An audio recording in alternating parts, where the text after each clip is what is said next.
मेरा नाम किशोर दास है।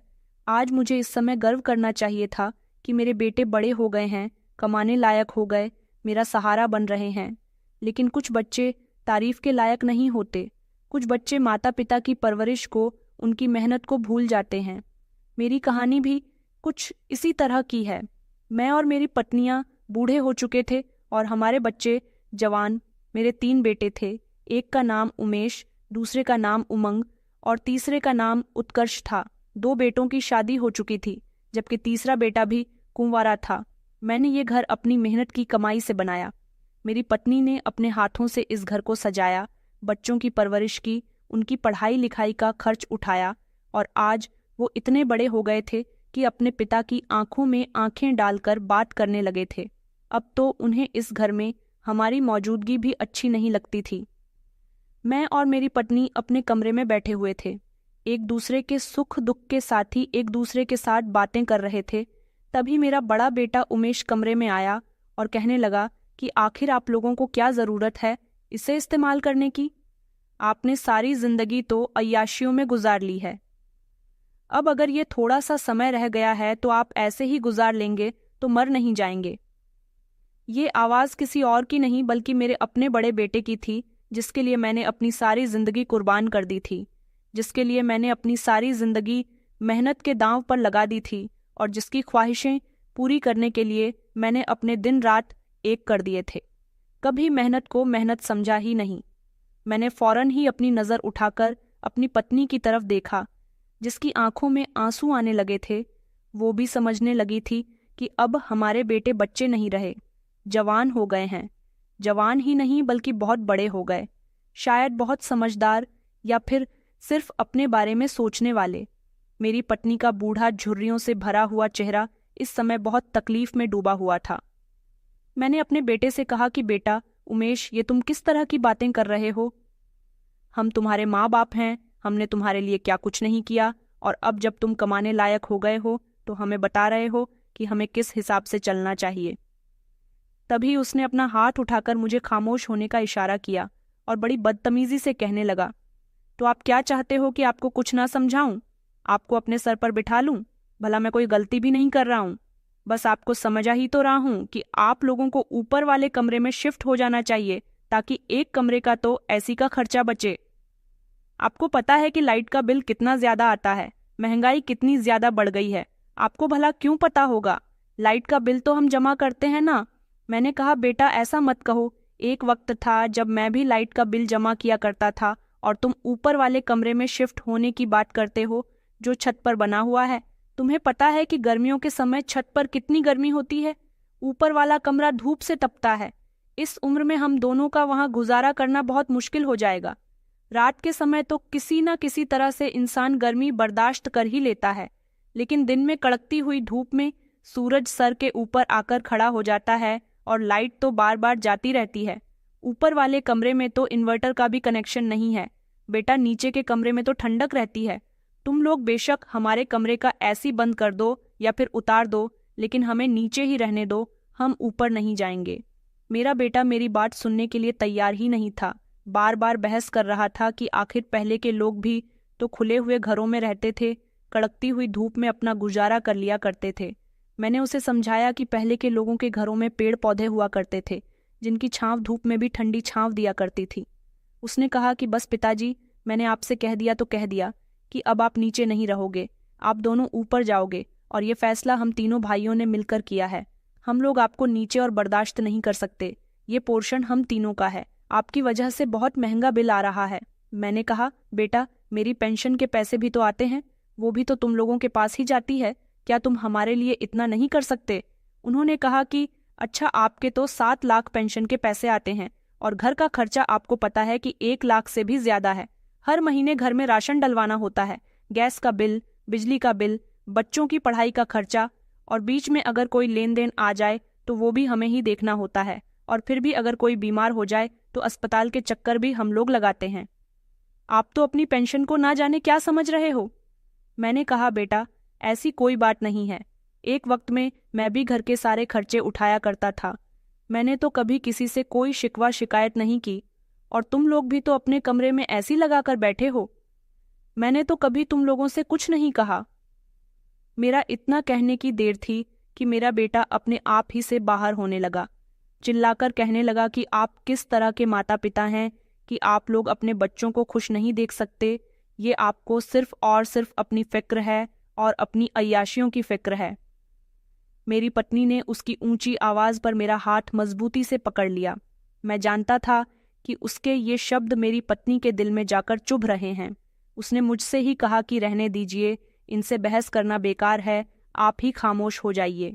हमारे बच्चे बहुत बड़े हो गए हैं या खुद बड़े हो गए और उन्होंने अपने माता पिता को छोटा कर दिया, इसलिए आपका खामोश रहना ही बेहतर है। उसने खामोशी से बाहर की तरफ कदम बढ़ा दी। मैं शिकायत करती हुई नजरों से अपने बेटे की तरफ देखने लगा, मगर उसे तो जैसे किसी चीज की फिक्र ही नहीं थी, इसलिए ये कोई बड़ी बात नहीं थी। मेरा दिल भी बहुत दुखा था, और दुखता भी क्यों नहीं। मैंने अपने बच्चों के लिए क्या कुछ नहीं किया, और आज वही बच्चे मुझे एक एक चीज का हिसाब दे रहे हैं। मेरे बेटे के लिए ये कोई बड़ी बात नहीं थी। अपने माता पिता को जलील करके शायद गर्मी में और ऊपर वाले कमरे में भेजने के बाद उसे कोई फर्क नहीं पड़ता। उनकी जिंदगी तो आराम से गुजर रही थी। मैंने कमरे से बाहर निकलने से पहले एक नज़र अपने बेटे को और देखा और कहा कि सुनो बेटा, एक ना एक दिन जरूर पछताओगे। तुम्हें ये एहसास जरूर होगा कि तुम अपने बूढ़े माता पिता के साथ क्या कर रहे हो, और फिर उस दिन तुम्हारे पास रोने के अलावा और हाथ मलने के अलावा कोई दूसरा रास्ता नहीं बचेगा। मेरी बात सुनकर तो जैसे उसे कोई फर्क ही नहीं पड़ा था, वो खामोशी से खड़ा रहा। एक नज़र के लिए भी उसने अपने पिता की आंखों से नजरें नहीं हटाई थीं। इतने काबिल हो गए थे कि अपने माता पिता की आंखों में आंखें डालकर आसानी से बात कर सकते थे। मैं कमरे से बाहर निकला तो सामने ही उमेश की पत्नी यानी घर की बड़ी बहू खड़ी हुई थी, जो कि दबे दबे होठों से हंस रही थी। धीरे धीरे चलते हुए वह मेरे करीब आई और बिल्कुल मेरे सामने खड़ी हो गई। बहुत ही प्यार भरे और धीमी शब्दों में कहने लगी कि पिताजी, देखिए ना, आपको कितना समझाया था मैंने कि मेरे मामलात से दूर रहिए। मेरे मामले में इंटरफेयर करने की आपको कोई ज़रूरत नहीं है। यहाँ तक कि मैंने आपको वार्निंग भी दी थी, लेकिन आपने तो मेरी एक नहीं सुनी। अब देखिए कि आपके साथ क्या हो रहा है। आप तो कहीं मुंह दिखाने के लायक भी नहीं रहे। आपके अपने ही बेटे आपके हाथों से निकल गए। मैंने सुना है कि आपने उनकी परवरिश बड़ी मेहनत से की है। देख ली आज अपनी मेहनत का फ़ायदा क्या हुआ आपको। आपकी मेहनत का ये फल मिल रहा है कि आज आपके ही बेटे आपकी आंखों में आंखें डालकर आपके साथ बदतमीजी कर रहे हैं। मैं उसकी बातें बहुत ही सब्र और तसल्ली के साथ सुन रहा था। मैं जानता था कि इस समय वो भी मेरी बेबसी का मजाक बना रही है। जहाँ तक मेरे बेटों का सवाल था तो वो मेरे अपने थे, मेरा खून थे। उनके लिए तो मैं कभी बद्दुआ कर ही नहीं सकता था। मगर इस लड़की से मुझे पहले ही दिन से बहुत चिढ़ थी। ये लड़की मुझे बिल्कुल भी पसंद नहीं थी। मैं और मेरी पत्नी चाहते ही नहीं थे कि इसकी शादी मेरे बेटे के साथ हो, क्योंकि ये बहुत ही चालाक थी और मैं उसके परिवार के बारे में पहले से ही काफ़ी कुछ जानता था। मैंने जब आगे भी इसके बारे में पता लगाया तो पता चला कि ये ठीक कैरेक्टर की लड़की नहीं थी। तभी तो ये मेरे बेटे को अपने प्यार के जाल में फंसा चुकी थी। मेरा बेटा इसकी मोहब्बत में इतना गहरा फंस चुका था कि उसे इस लड़की के अलावा कुछ दिखाई ही नहीं देता था। वो इसकी मोहब्बत में अंधा हो गया था। न जाने उसने मेरे बेटे पर ऐसा कौन सा भी जादू कर दिया था कि वो इस लड़की के बारे में शब्द भी नहीं सुन सकता था, और इसके अलावा उसे कोई और दिखाई नहीं दे रहा था।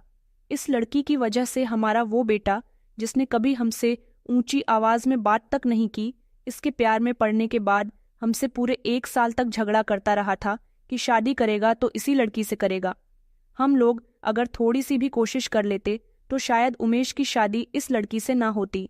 बस हमने यही सोचा कि अगर हमारे बेटे की खुशी इसके साथ है और वैसे भी वो उसे पसंद करता है, रहना तो इन दोनों को एक दूसरे के साथ ही है, तो फिर हम बीच में इंटरफेयर करने वाले कौन होते हैं। इसीलिए हमने अपने बेटे की खुशी की वजह से इन दोनों की शादी करवा दी थी। शायद ये शादी बेटे की मोहब्बत से मजबूर होकर हुई थी। बस इसी चीज़ का अंजाम हम लोग आज तक भुगत रहे थे। हमें बाहर के लोगों से कोई शिकवा नहीं था और ना ही उनसे मुझे किसी तरह की कोई शिकायत थी। शिकायत तो मुझे अपने बेटों से थी, जिनको मैंने बेतहाशा मोहब्बत दी थी, जिनको मैंने ढेर सारा प्यार किया था और जिनके लिए मैंने बहुत ज़्यादा मेहनत की थी। मुझे लग रहा था कि मैं उनकी अच्छी परवरिश कर रहा हूँ, मुझे ये भी लगता था कि मैं अपने बेटों के लिए कमा रहा हूँ, उन पर खर्च कर रहा हूँ, तो बदले में ये लोग मेरे बुढ़ापे का सहारा बनेंगे। जब ये लोग कमाने लायक हो जाएंगे तो अपनी कमाई अपने माता पिता पर खर्च करेंगे, लेकिन मुझे नहीं पता था कि वो बड़े होने के बाद मुझे ही लूट के खा जाएंगे। शाम के समय मैं और मेरी पत्नी अपना सामान लेकर ऊपर वाले कमरे में आ गए थे, जहां पर प्लास्टर भी नहीं था। ये कमरा तो हमने फालतू कबाड़ रखने के लिए बनवाया था, लेकिन हमें क्या पता था कि एक दिन हमें ही कबाड़ बनाकर यहाँ पर रखा जाएगा। यहाँ पर तो बहुत गर्मी थी, लेकिन जहाँ हमने अपने बच्चों की इतनी बेरुखी बर्दाश्त की थी, वो इस गर्मी को भी बर्दाश्त कर सकते थे। दिन का समय तो जैसे तैसे गुजर ही रहा था, लेकिन असली परेशानी तो रात को आई। जब लाइट चली गई तो इस कमरे में बहुत गर्मी हो गई थी। घुटन से दिल घबराने लगा था। सारी रात नींद नहीं आई, बस हम इधर से उधर करवट बदलने लगे। जब बहुत ज्यादा घबराहट महसूस होने लगी तो छत पर इधर से उधर टहलते रहे, और जब थक गए तो लेटने का मन करने लगा। इतनी ज्यादा गर्मी थी कि छत पर हवा का नामो निशान नहीं था। यहाँ तक कि मच्छर भी बहुत परेशान कर रहे थे, जो सुकून से छत पर खड़ा भी नहीं होने दे रहे थे।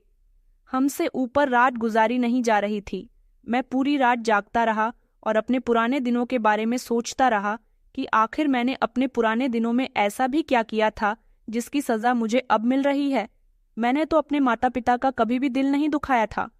मैंने तो हमेशा उनकी सेवा की थी, उनकी सेवा को अपना कर्तव्य। फिर मेरे साथ ही ये सब कुछ क्यों हो रहा है और मुझे ये सब कुछ क्यों भुगतना पड़ रहा है? जब रात के 4 बजे तो मेरा सब्र जवाब दे गया था। मुझ में अपने दिल का बोझ उठाने की अब और हिम्मत नहीं रही थी। मेरा दिल छोटे बच्चों की तरह रो रहा था। मैंने अपनी पत्नी की तरफ देखा तो उसकी आंखों में भी आंसू थे। वो बिल्कुल खामोश थी, अपनी नज़र झुकाकर एक तरफ खड़ी हुई थी। मच्छर कभी हमारे चेहरे पर तो कभी हमारे हाथों पर बार बार काट रहे थे। शरीर का ऐसा कोई हिस्सा नहीं था जो मच्छरों ने जख्मी न किया हो। मैंने जो कभी ये घर बड़ी मेहनत के साथ अपने और अपने बच्चों को आराम के लिए बनाया था, आज वही घर चीख चीख कर कह रहा था कि मेरी मेहनत मेरे किसी काम नहीं आई। मुझे ऊपर वाले की बहुत ज़रूरत थी। मैं बार बार उससे प्रार्थना कर रहा था कि मुझे मदद की बहुत ज़रूरत है। मुझे पता था कि ऊपर वाले के आगे गिड़गिड़ाने से ही मदद मिलती है। बाकी दुनिया तो हमारे आंसुओं का तमाशा देखती है। ऊपर वाला ही था जो मुझे इस मुश्किल से बाहर निकाल सकता था। मैं तो फिर भी खुद को जैसे तैसे संभाल रहा था, लेकिन मेरी पत्नी की हालत अब बहुत खराब हो गई थी। उसे तो घर में बिल्कुल भी बर्दाश्त ही नहीं थी। थोड़ी भी गर्मी से उसकी तबीयत बिगड़ जाती थी और वो बीमार पड़ जाया करती थी। मेरे बेटों को अपनी माँ की हालत के बारे में बहुत अच्छी तरह से पता था, फिर भी उन्होंने जानबूझकर ऐसा किया। मगर अब ऐसा लगता था कि उनकी आंखों पर पट्टी बंधी हुई है। उन्हें अपने माता पिता को तकलीफ देते हुए कुछ दिखाई ही नहीं देता। मैं सुबह के 6 बजे के करीब कमरे में गया तो देखा कि मेरी पत्नी खामोशी से बैठी हुई जाग रही थी। मैंने कभी अपनी पत्नी को कोई तकलीफ नहीं दी थी। जिस दिन से वो शादी करके इस घर में आई थी, मैंने उसकी हर ख्वाहिश पूरी की थी। उसे बहुत आराम से रखा था, उसके नाज नखरे उठाए थे, क्योंकि मैं उसे बहुत मोहब्बत करता था। मेरी उसके साथ लव मैरिज हुई थी, मगर आज इस उम्र में आकर जब उसे इन सारी चीज़ों की सबसे ज़्यादा ज़रूरत थी तो मैं बेबस हो गया था और वो बेबसी का शिकार हो रही थी। इससे पहले कि वो फिर से रो जाती, रिक्वेस्ट करती, मैं उसके करीब जाकर बैठ गया। उसके हाथों पर अपने हाथ रख दिए, उसे तसल्ली देते हुए कहने लगा कि फिक्र मत करो साक्षी, सब कुछ ठीक हो जाएगा। ऊपर वाला हमारे लिए आसानियां पैदा ज़रूर करेगा। ऊपर वाले पर भरोसा रखो, वो हमें कभी मायूस नहीं करेगा। मगर मेरे बच्चों ने मुझे मायूस कर दिया। मेरी पत्नी कहने लगी कि हाँ, ऊपर वाला सब कुछ ठीक कर देगा, लेकिन मैं अपने बच्चों को बद्दुआ नहीं देना चाहती और ना ही मैं चाहती हूँ कि उनकी ज़िंदगी बर्बाद हो। मगर मुझे डर लगता है कि अगर उन्हें हम दोनों की आह लग गई तो वो कभी भी कामयाब नहीं हो पाएंगे। इस उम्र में आकर वो हमें परेशान कर रहे हैं। भले ही अपने बच्चों के लिए मुंह से बद्दुआ न निकले, मगर दिल से आह तो निकल ही रही है। इतना कहकर वो अपनी आंखों पर हाथ रखकर फूट फूट कर रोने लगी। मैंने उसका सिर अपने सीने से लगा दिया। उसने कहा कि आपको याद है, जब उमेश इस दुनिया में आया था तब हम कितने खुश थे कि हमारा पहला बेटा, हमारी पहली औलाद हमारी जिंदगी में शामिल होने वाली थी। हमने कितना जश्न मनाया था और आप भी बेटा पैदा होने पर कितना गर्व महसूस कर रहे थे। फिर जब उसने चलना शुरू किया था, और वो धीरे धीरे बड़ा हो गया तो हमें लगता था कि हमें हमारे बुढ़ापे का सहारा मिल गया, मगर हम कहाँ जानते थे कि वही सहारा हमें एक दिन बेसहारा कर देगा। मैंने उससे कहा कि मुझे सब याद है, मैं कुछ भी नहीं भूला हूँ और मुझे ये भी भरोसा है कि वो संभल जाएंगे, सुधर जाएंगे। ऊपर वाला उन्हें ज़रूर अकल देगा और उन्हें सोचने की भी हिम्मत देगा। उसने जो गलती की है वो बहुत ही जल्द उसे अपनी गलती का पछतावा भी होगा। मगर मुझे सबसे ज्यादा गुस्सा तो उसकी पत्नी पर आ रहा है। न जाने क्यों मुझे लग रहा है कि सब में सबसे बड़ा हाथ उसी का है।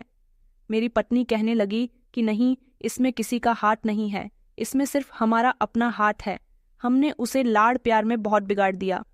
पता है, मुझे मेरी माँ समझाया करती थी कि बच्चों को एक हद तक प्यार करना चाहिए, अगर वो हद खत्म हो जाए तो बच्चा बिगड़ जाता है।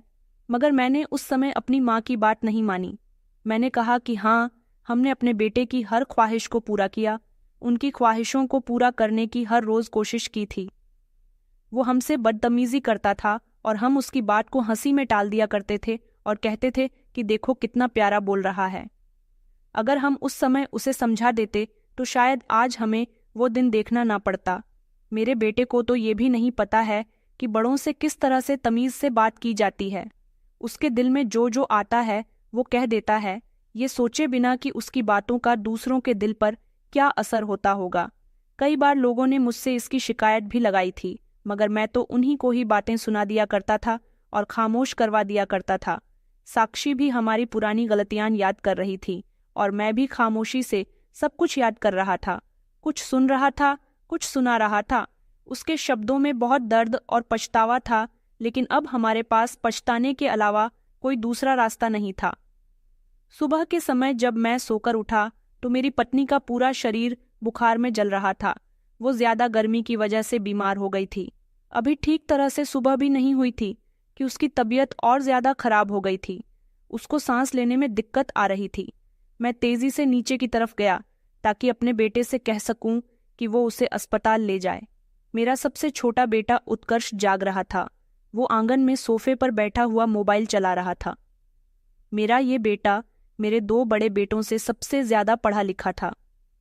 मुझे इससे उम्मीद थी कि ये मेरी बात जरूर सुनेगा, मेरी मदद करेगा। दरअसल पिछले कई महीनों से वह हॉस्टल गया हुआ था। पिछले हफ्ते ही घर पर आया था। मैंने उसे कहा कि बेटा उत्कर्ष, तुम्हारी माँ की तबीयत ठीक नहीं है, चलो उसे अस्पताल लेकर चलते हैं। मगर वो तो नफरत भरे शब्दों में कहने लगा कि प्लीज पापा, मुझ पर रहम कीजिए, मेरे पास इतने पैसे नहीं हैं कि मैं मम्मी का इलाज करवा सकूं।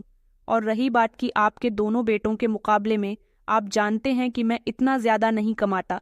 जितना कमाता हूँ वो भी अपनी पढ़ाई पर लगा देता हूँ। अगर वो भी आप लोगों पर लगाना शुरू कर दिया तो मेरा क्या होगा? वो जिन शब्दों में अपने पिता से बात कर रहा था, मेरी आंखों में आंसू आ गए थे। मुझे लगा जैसे मेरी जिंदगी की सारी कमाई मैंने बर्बाद कर दी है। आज से पहले मुझे कभी इतनी तकलीफ का अंदाजा नहीं हुआ था। मैंने कहा, बेटा, अगर तुम्हें इतना ही ख्याल है तो थोड़ा सा अपनी माँ का भी ख्याल कर लो, क्योंकि वही वो औरत है जिसने तुम्हें इस काबिल किया कि आज तुम इतने बड़े हो गए हो और कमा रहे हो। मगर उसने मेरी बातों को नजरअंदाज कर दिया और घर से बाहर निकल गया। मैं ऊपर गया और बेचारी अपनी पत्नी के चेहरे की तरफ देखा। मैंने उसे कहा कि अब हमारे लिए यहाँ पर कुछ भी नहीं बचा। बेहतर है कि हमें यहाँ से चलना चाहिए, क्योंकि अब हम यहाँ पर रहकर और जलील नहीं हो सकते।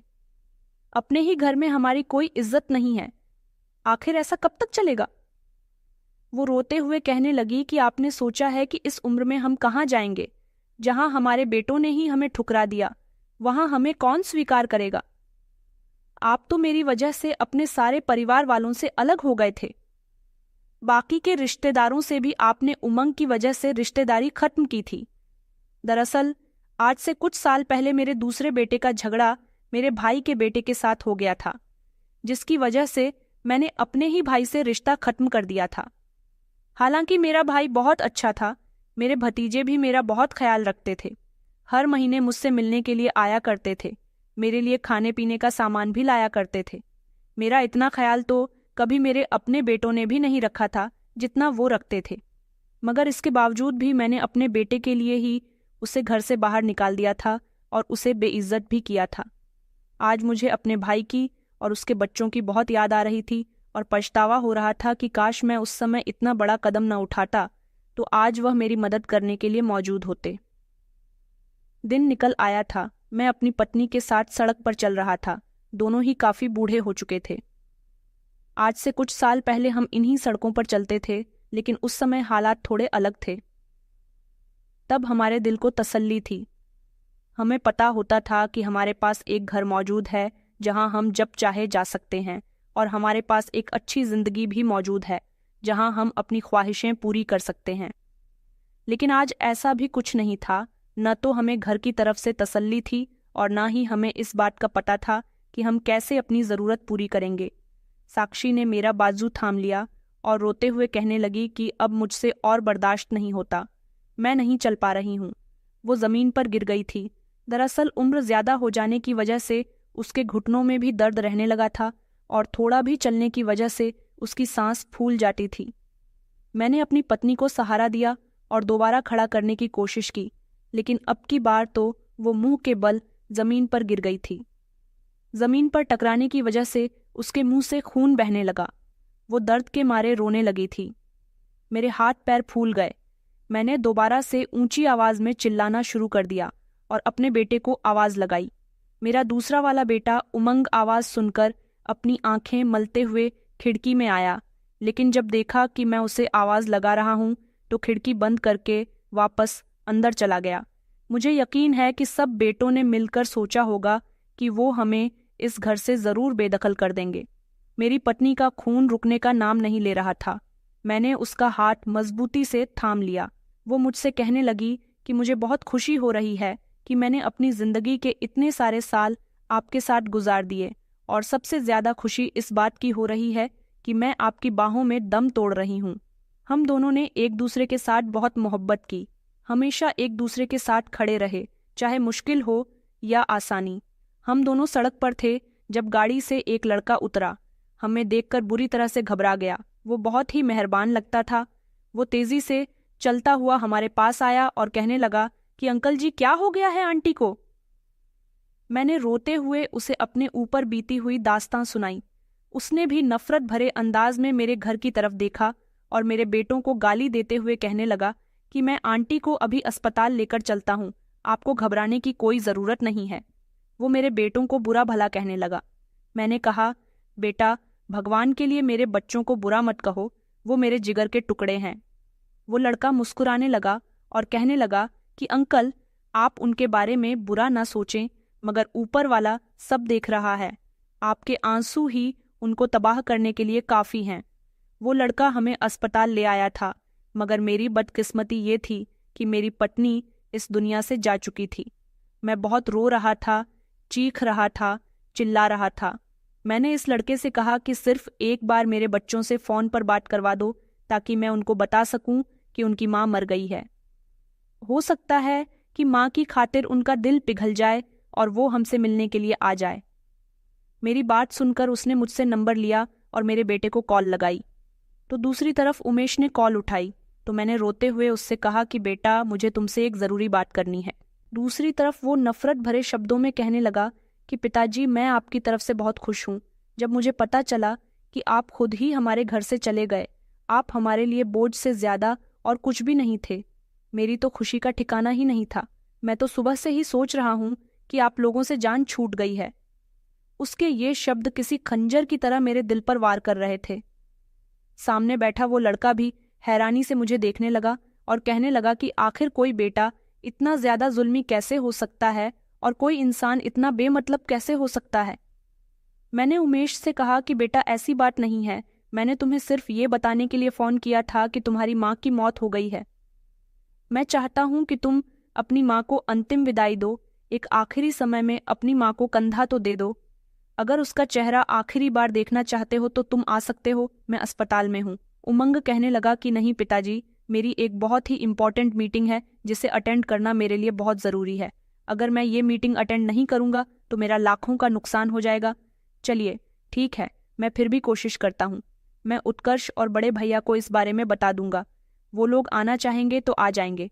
मेरे लिए भी अगर पॉसिबल हो सका तो मैं ज़रूर आऊँगा। इतना कहकर उसने फ़ोन बंद कर दिया और मैं फूट फूट कर रोने लगा। इतने समय से मैंने खुद पर काबू किया हुआ था, लेकिन आज मेरे सब्र की हद खत्म हो चुकी थी। वो लड़का जिसने अपना नाम कार्तिक बताया मेरे पास आकर बैठ गया और मेरे कंधे पर हाथ रखते हुए कहने लगा कि अंकल, आपको इतना रोने की जरूरत नहीं है। मैंने उससे कहा कि क्या मैं अब रो भी नहीं सकता? मैंने अपनी जिंदगी अपने बच्चों के लिए गंवा दी, उनको कभी कोई तकलीफ नहीं होने दी, कभी भी किसी मुश्किल को उन तक पहुंचने नहीं दिया। मुझे यही लगता था कि मेरा बुढ़ापा संवर जाएगा, मगर उन्होंने तो मुझे बेइज्जत ही करके रख दिया, बल्कि अपनी ही नज़रों में जलील गिरा दिया है। कार्तिक मुझे तसल्ली देने लगा कि अंकल, आप एक बहुत अच्छे इंसान हैं, ऊपर वाला सिर्फ आपकी आजमाइश ले रहा है।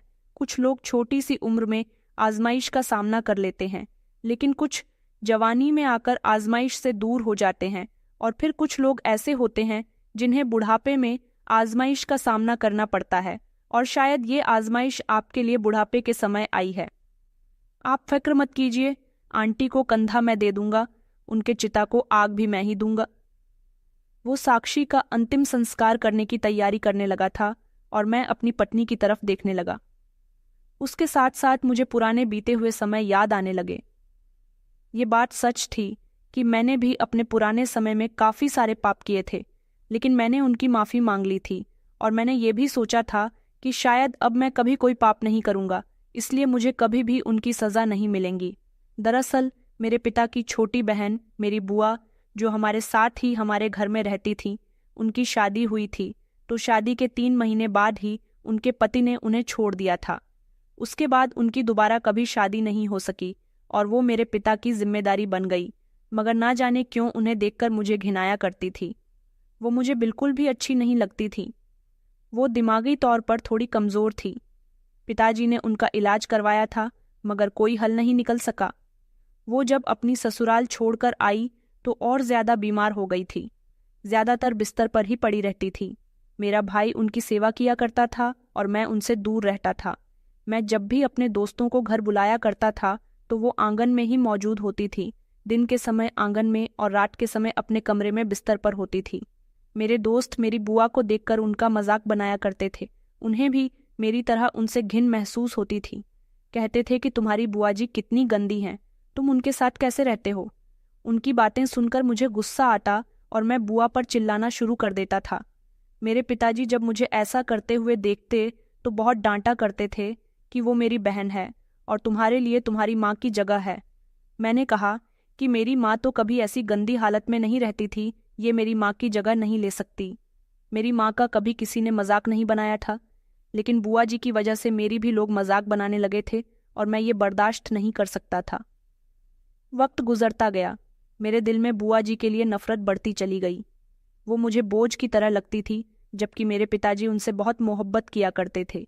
मैं जवान हो गया, मगर अभी तक बुआ जी से मेरी नफरत खत्म नहीं हुई थी। वो बूढ़ी हो चुकी थी, उनमें अब इतनी भी हिम्मत नहीं थी कि वो खुद से कोई काम कर सके। मेरी पत्नी मेरे घर में आ गई। वो उनका बहुत ख्याल रखती थी, उनके आगे पीछे उनकी सेवा किया करती थी, मगर बुआ जी के शरीर से बहुत बुरी बदबू। मेरी पत्नी उनके कमरे में जाती, उनका ख्याल रखती। जब वो अपने कमरे में वापस आया करती थी और मेरे पास आती तो मुझे उसके शरीर से भी बिल्कुल वैसी ही बदबू आती थी जैसी बुआ जी के शरीर से आया करती थी। मैं साक्षी को डांटता था कि तुम उनके कमरे में क्यों जाती हो, मेरा दिल खराब होने लगता है। साक्षी कहती कि ऐसा नहीं कहते, वो आपकी माँ की जगह है। आपके पिता तो अब इस दुनिया में नहीं रहे, तो उनका ख्याल रखने का हक अब आप दोनों भाइयों का है। मैंने जिस तरह आपके पिता का ख्याल रखा, तो मेरा फर्ज बनता है कि मैं उनका भी ख्याल रखूं, क्योंकि वो इस घर के मेंबर हैं। साक्षी की बातों से मुझे उलझन होती थी। मैंने उससे कहा कि अगर तुम्हें ख्याल रखना है तो सिर्फ उनके पास ही रहो, मेरे पास आने की कोई ज़रूरत नहीं है। मैं उनकी वजह से अपनी पत्नी से भी कई कई दिनों तक नाराज़ रहता था। फिर मेरे बच्चे भी इस दुनिया में आ गए तो मेरी पत्नी बीजी हो गई और उसका ध्यान भी बुआ की तरफ से काफ़ी हद तक हट चुका था। अब उसने जिम्मेदारियां मुझे दे दी थीं, जैसे कि बुआ को वक्त पर दवाई देनी और फिर उन्हें खाना देना। मैंने ये जिम्मेदारियां ले तो ली थीं, मगर मैंने उनकी ये जिम्मेदारी कभी पूरी नहीं की थी। हमेशा मैं देर से उन्हें खाना देने के लिए जाता था, कभी कभी तो भूल भी जाया करता था, जिसकी वजह से उनकी तबीयत हद से ज़्यादा खराब रहने लगी थी। एक दिन मैं उन्हें डॉक्टर के पास लेकर गया क्योंकि मेरी पत्नी बहुत जिद कर रही थी। डॉक्टर ने मुझे बताया कि आप इन्हें जान से मारना चाहते हैं। मैं डॉक्टर की बात सुनकर हैरान रह गया।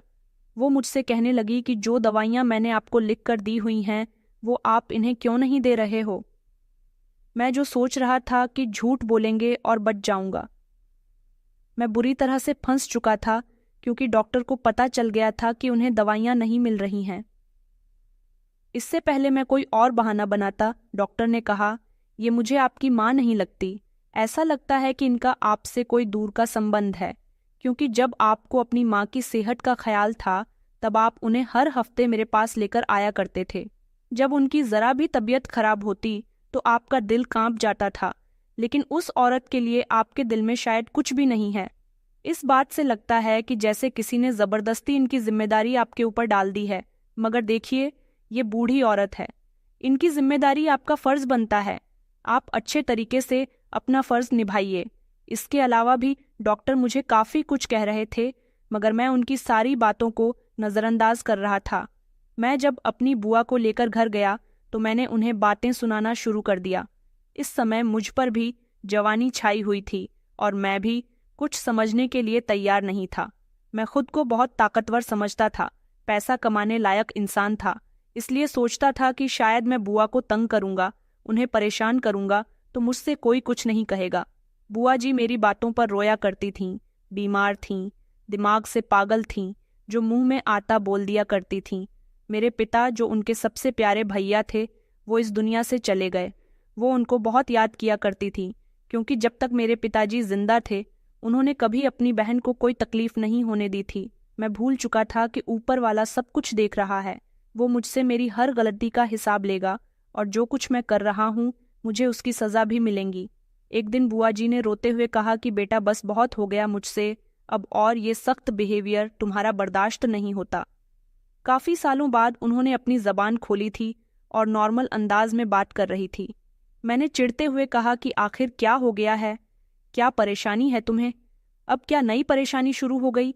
तुम्हारी सारी दवाइयाँ तुम्हें दे दी है।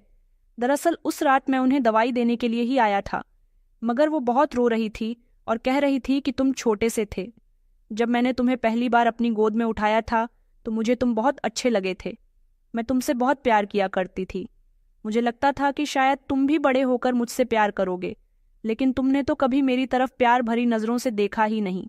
प्यार तो दूर की बात, तुमने कभी मेरी इज्जत भी नहीं की बेटा। ये सब देखकर मुझे बहुत तकलीफ होती है, मेरा दिल खून के आंसू रोता है। मैं तुम्हारे आगे हाथ जोड़ती हूँ, अब तुम मेरे लिए कुछ मत करो। मेरे पास बहुत कम समय बाकी रह गया। मैं चाहती हूँ कि ये वक्त मैं तुम्हारे साथ गुजारूं। मेरी अपनी तो कोई औलाद नहीं है। सारी जिंदगी मैं अकेली रही, सिर्फ अपने भाई और उसके परिवार को ही सब कुछ समझा। शादी हुई थी लेकिन पति ने मुझे छोड़ दिया था। उस दिन के बाद मैं आज तक अकेली जिंदगी गुजार रही हूँ। मैं चाहती हूँ कि आखिरी समय में मैं तुम्हारे साथ रहूँ। मुझे थोड़ा सा वक्त दे दिया करो बेटा। मेरे साथ मेरे दुख को बांटने के लिए कुछ देर मेरे पास बैठ जाया करो। मगर मुझे उनकी बातों से चिढ़ होने लगी थी।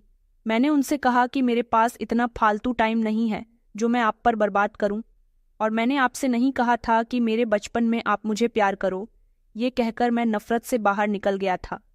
उस दिन के बाद मैंने अपनी पत्नी को भी कह दिया था कि अब मैं बुआ को कोई दवाई नहीं लाकर दूंगा। अगर तुम्हें इनकी इतनी ही फिक्र होती है तो तुम खुद ही उन्हें डॉक्टर के पास ले जाया करो और दवाइयाँ भी खुद ही दिया करो।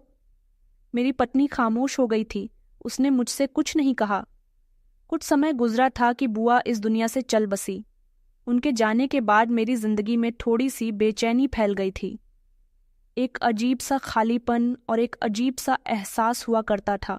एक दिन जब मैं घर वापस आया तो मेरी पत्नी ऊंची ऊंची आवाज में रो रही थी। मैं उसके पास बैठ गया और उससे पूछा कि क्या हुआ, तुम क्यों रो रही? इस तरह उसके हाथ में एक डायरी थी। उसने मेरी तरफ करते हुए कहा कि ये बुआ जी की डायरी है और उनके हाथ की लिखी हुई है। मैंने डायरी खोलकर देखी तो उसके हर पेज पर मेरा नाम लिखा हुआ था। उन्होंने मेरे साथ मोहब्बत का इजहार किया था। हर दिन मैं उनके साथ जो करता रहा था वो इसी डायरी में मौजूद था। मैं जैसे जैसे पढ़ता गया मेरे रोंगटे खड़े होने लगे। उन्होंने अपने आखिरी समय में लिखा था कि बेटा, मैं तुम्हारे लिए बद्दुआ नहीं करना चाहती, मगर मैं इतना ज़रूर चाहती हूँ कि तुम्हें ज़िंदगी में एक बार ऐसी तकलीफ़ ज़रूर महसूस हो जैसा तुमने मेरे साथ किया। भले ही थोड़ी देर के लिए ही सही, जो तकलीफ़ तुमने मुझे दी थी वो तुम्हें भी मिले। शायद तभी तुम्हें मेरी तकलीफ़ का अंदाज़ा होगा। मेरी पत्नी ने तो उनकी सेवा में कोई कसर नहीं छोड़ी थी, और शायद ये उनकी सेवा का ही नतीजा था कि वो मेरे बेटों का आगे बिगड़ा हुआ रूप देखने से पहले ही इस दुनिया से चली गई थी। मगर अब मैं अकेला रह गया था। मैं अस्पताल की कुर्सी पर खामोश बैठा था और फूट फूट कर रो रहा था। जब कार्तिक ने दोबारा से मेरे कंधे पर हाथ रखा और मुझसे कहने लगा कि अंकल, लगता है कि पुरानी यादों में खो गए हैं। पुराने समय में जो कुछ भी हुआ उसको भूल जाइए और आप अपने आज की तरफ ध्यान दीजिए। मैंने उसे कहा कि बेटा, तुम कितने पढ़े लिखे हो? तो उसने ठीक से अंदाज में मुस्कुराते हुए कहा कि मैं ज़्यादा तो पढ़ा लिखा नहीं हूँ, लेकिन हाँ, मेरे पास तजुर्बा बहुत है, क्योंकि छोटी सी उम्र में ही हालात तंग हो गए थे। मेरे माता पिता मुझे छोड़कर चले गए। मैंने अकेले ही मेहनत की, और जो कुछ भी बनाया वो अपनी मेहनत की बलबूती पर बनाया है। मैंने कहा, अगर हम माता पिता के अलावा किसी और का भी दिल दुखाएं तो उसकी सज़ा क्या हमें मिलेगी? तो वो मुझे गौर से देखने लगा और ये कहने लगा कि अंकल, एक बात है जो मैं जानता हूँ, वो ये है कि जिसकी जिम्मेदारी हमारे माता पिता हमारे सर पर डालकर जाते हैं, चाहे वो कोई भी इंसान क्यों ना हो, चाहे वो अपना कोई भाई बहन हो या फिर बाहर का कोई इंसान हो, तो हमारा फर्ज बनता है कि हम उस इंसान की जिम्मेदारी पूरी करें और उस इंसान का वैसे ही ख्याल रखें जैसा ख्याल हमारे माता पिता रखते हैं। इतना कहकर वो खामोश हो गया था और मुझे भी अपने सवाल का जवाब मिल गया था। अगर मैंने अपनी बुआ के साथ अच्छा सलूक किया होता तो शायद आज मेरी बेटी भी मेरे साथ इतना बुरा न कर रही होती। लेकिन इसके पीछे सिर्फ ये वजह भी तो नहीं थी। मैंने तो अपने बच्चों को बहुत प्यार से रखा था, उन्हें हद से ज़्यादा बिगाड़ दिया था। मैंने उनकी आदत खराब कर दी थी। जब भी वो मुझे बातें सुनाया करते थे, मुझे गालियां दिया करते थे, तो मैं खुश होता था और अपनी पत्नी को देखकर कहता था कि देखो, ये मुझे गाली दे रहे हैं, इनके तोतले मुंह से गालियां कितनी अच्छी लग रही है। अगर उसी समय मैंने उन्हें तमीज़ सिखाई होती, अगर उस समय मैंने उन्हें खामोश कर दिया होता, तो आज बुरे कर्मों की शुरुआत नहीं होती और ना वो मेरे सामने नज़र उठाकर बात करते। मगर अब तो वो मेरी आंखों में आंखें डालकर बात किया करते थे, जैसे मैं उनका पिता नहीं बल्कि वो मेरे बाप हूँ।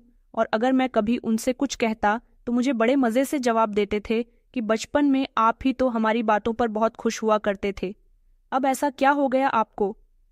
हमारी हर बात बुरी लगने लगी है। तब मैं उन्हें समझाता कि मैं तुमसे बड़ा हूँ, तुम्हारा पिता हूँ, तो वो मुझसे कहते थे कि बचपन में तो आपने कभी भी हमें ये बात नहीं समझाई, इसलिए अब भी कुछ समझाने की ज़रूरत नहीं है। हम जो कुछ भी करेंगे अपनी मर्जी से करेंगे। अब मेरे पास हाथ मलने के अलावा कोई दूसरा रास्ता नहीं था। वो मेरे हाथों से निकल चुके थे। इनमें से 2 बेटे तो बड़ी पोस्ट पर नौकरी किया करते थे, लेकिन इसके बावजूद भी उनकी नज़र सिर्फ और सिर्फ मेरी पेंशन पर होती थी। जब भी मेरी सैलरी आती थी तो उस दिन मेरे पास बैठ जाते थे और मुझसे मीठी मीठी बातें किया करते थे। यही वजह थी कि मैं भी अपनी सैलरी आने का इंतज़ार किया करता था, क्योंकि यही वो दिन था जब मुझे अपने बेटों के साथ बैठने का मौका मिलता था। अगर इसके अलावा मैं कभी उनसे अपने पास 2 घंटे बैठने के लिए कह देता तो वो कहते कि हमारे पास टाइम नहीं है, या फिर गुस्सा करने लग जाते थे और बहुत ही नफरत जाहिर किया करते थे कि हम लोग आपकी तरफ फालतू नहीं हैं, हमारे पास करने के लिए बहुत सारे काम होते हैं, हमारे लाए हुए पैसों से ही तो आप अय्याशी करते हो। मैं सोचता था कि वो कौन सी अय्याशी की बात करते हैं, क्योंकि घर में जितना भी पैसा आता था वो सब अपनी पत्नियों के हाथ में दे दिया करते थे। उनकी लाई हुई चीज़ों पर उनकी पत्नियों और बच्चों का ही तो हक होता था। मेरी तबीयत ज़्यादा खराब थी। डॉक्टर ने मुझे दूध पीने के लिए कहा था, मगर मजाल है जो कभी मेरा कोई बेटा मेरे लिए दूध लेकर आया हो। मैं अगर खुद बाहर जाता तो अपने लिए खुद ही दूध लेकर आ जाता था। इसके अलावा मेरे पास जितने भी पैसे मौजूद होते थे वो बड़ी ही चालाकी से मुझसे ले लिया करते थे। बड़ा बेटा अपनी पत्नी के पल्लू से बंध गया था। छोटे बेटे को अपने माता पिता से कोई मतलब नहीं था, उसे सिर्फ अपनी पत्नी और बच्चे ही अच्छे लगते थे, और सबसे छोटा बेटा, उसे तो सिर्फ अपनी पढ़ाई ही प्यारी थी। मेरी जिंदगी किसी सज़ा से कम नहीं थी, और ये सज़ा भी मेरी अपनी ही बनाई हुई थी। उस दिन अस्पताल में काफ़ी देर तक मैं बैठा रोता रहा था और अपनी पत्नी को देखता रहा, जो बचपन में उनके छोटे छोटे हाथों को देखकर खुश हुआ करती थी, उनको प्यार किया करती थी और उन्हें अपने सीने से लगाकर रखती थी। आज जब वो इस दुनिया से विदा हो रही थी तो कोई भी बेटा उससे मिलने के लिए तैयार नहीं था।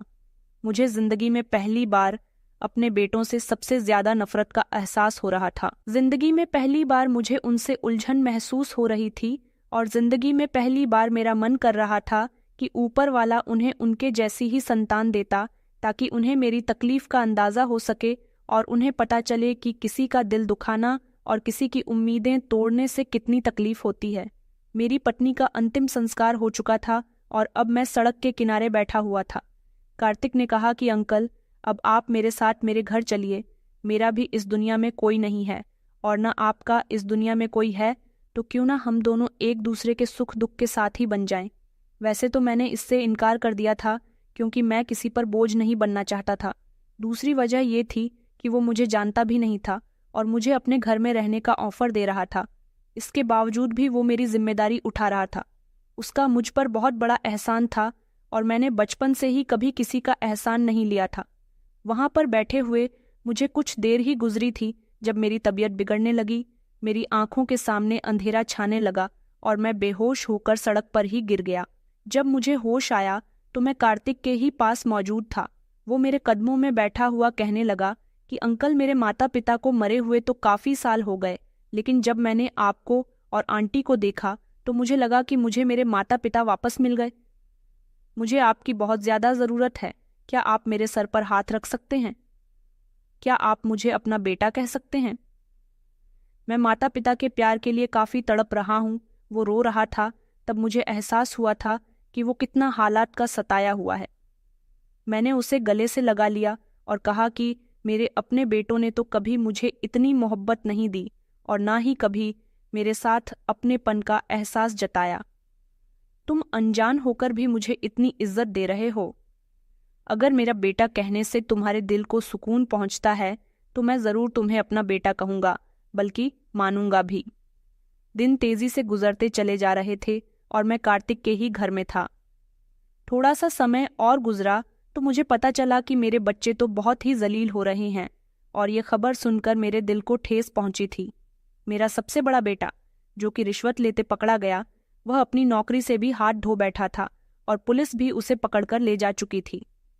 दूसरे बेटे की नौकरी भी चली गई। जो तीसरा बेटा था उसका एक्सीडेंट हो गया और वो एक टांग से लाचार हो गया। मैं ऐसा नहीं चाहता था, लेकिन शायद ऊपर वाले ने उनकी रस्सी को खींचने का फैसला कर लिया था। उस दिन जब मैं अपने बेटों के घर गया तो उनके मुंह हैरानी से खुले के खुले रह गए। वो समझ रहे थे कि शायद मैं कहीं गुम हो गया हूं। मेरा सबसे बड़ा बेटा मेरे पास आया और मुझे गले से लगाकर रोने लगा। मैंने भी उसे गले से लगा लिया था। मुझे भी एहसास था कि वो कितनी तकलीफ में है और मैं उसे तसल्ली दे रहा था। वो मुझसे माफी मांग रहा था। मेरे बाकी के बेटे भी मेरे पैरों में गिर गए और कहने लगे कि पिताजी, हमें नहीं पता था कि आपके जाने के बाद हमारे साथ ये सब कुछ होगा। शायद हमने आपके साथ जो कुछ किया, हमें उसकी ही सजा मिली है। हमें इस समय आपकी बहुत जरूरत है। आप कहाँ चले गए थे? हमने आपसे माफी मांगने के लिए आपको कई बार ढूंढा, मगर आप हमें कहीं नहीं मिले। हम लोगों के साथ बहुत बुरा हुआ। हम बहुत शर्मिंदा हैं। उन लोगों को मेरे और मेरी पत्नी के घर से जाने के बाद पता चल गया था कि बुजुर्गों का घर में होना कितना जरूरी होता है और उनकी प्रार्थनाएं बच्चों के लिए कितना काम आती है। मेरा बड़ा बेटा रोते हुए कहने लगा कि हम आपके बिना नहीं रहेंगे। अब आप कहीं नहीं जाओगे, हम आपके साथ ही रहना चाहते हैं। मेरी बहू भी रो रही थी और मुझसे माफी मांग रही थी। मैंने उन्हें माफ कर दिया था क्योंकि कुदरत उनसे मेरा बदला ले चुकी थी, मगर मैंने उनसे साफ इनकार कर दिया कि मैं तुम लोगों के साथ अब नहीं रहूंगा। वो बिलक गए और कहने लगे कि नहीं पिताजी, ऐसा नहीं हो सकता। मुझे पता था कि उनके पीछे कार्तिक ने मेरा साथ दिया था, तो मैं अपने बेटों के मिल जाने के बाद उसे कैसे छोड़ सकता था। इसलिए मैं कार्तिक के साथ ही रहता हूँ और कभी कभी अपने बच्चों से मिलने के लिए भी आ जाता हूँ। मेरे बच्चे अब वो नहीं रहे जो पहले हुआ करते थे। वो काफ़ी हद तक सुधर गए हैं। तो दोस्तों, कहानी कैसी लगी कमेंट में ज़रूर बताएं। वीडियो अच्छी लगी तो इसे लाइक करें और हमारे चैनल को सब्सक्राइब करना ना भूलें।